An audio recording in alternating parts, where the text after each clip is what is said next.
আসসালামু আলাইকুম ওয়া রাহমাতুল্লাহি ওয়া বারাকাতুহু। এখন আমরা পড়ব নুরানি পদ্ধতিতে কুরআন শিক্ষা বই থেকে 30 নম্বর হাদিস।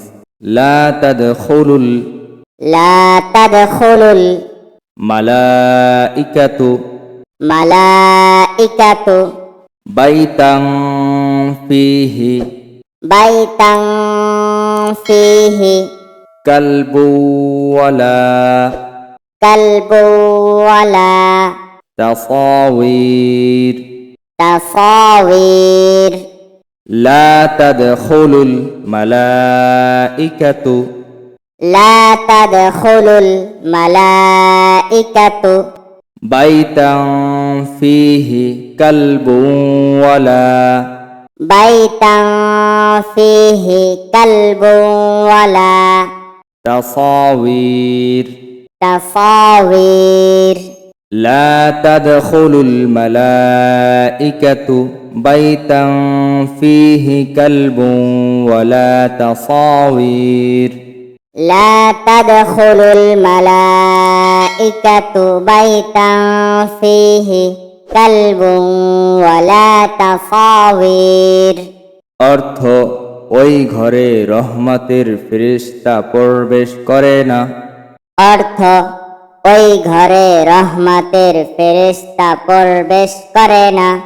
যেই ঘরে কুকুর বা জীবজন্তুর ছবি থাকে। যেই ঘরে কুকুর বা জীবজন্তুর ছবি থাকে। 30 নম্বর হাদিস শরীফ। লা তাদখুলুল মালাইকাতু বাইতান ফিহি কালবুন ওয়ালা তাসাওয়ির। 30 নম্বর হাদিস শরীফ।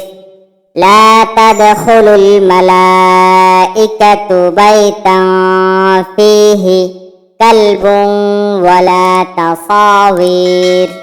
অর্থ, ওই ঘরে রহমতের ফেরেশতা প্রবেশ করে না, যেই ঘরে কুকুর বা জীবজন্তুর ছবি থাকে।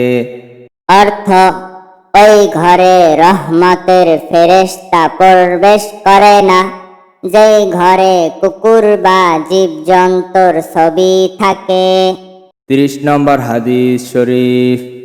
লা তাদখুলুল মালাইকাতু বাইতান ফিহি কালবুন ওয়ালা তাসাওয়ির। অর্থ, ওই ঘরে রহমতের ফেরেশতা প্রবেশ করে না, যেই ঘরে কুকুর বা জীবজন্তুর ছবি থাকে। 30 নম্বর হাদিস শরীফ। লা তাদখুলুল মালাইকাতু বাইতান ফীহি কালবুন ওয়ালা তাসাওয়ির। অর্থ, ওই ঘরে রহমতের ফেরেশতা প্রবেশ করে না, যেই ঘরে কুকুর বা জীবজন্তুর ছবি থাকে।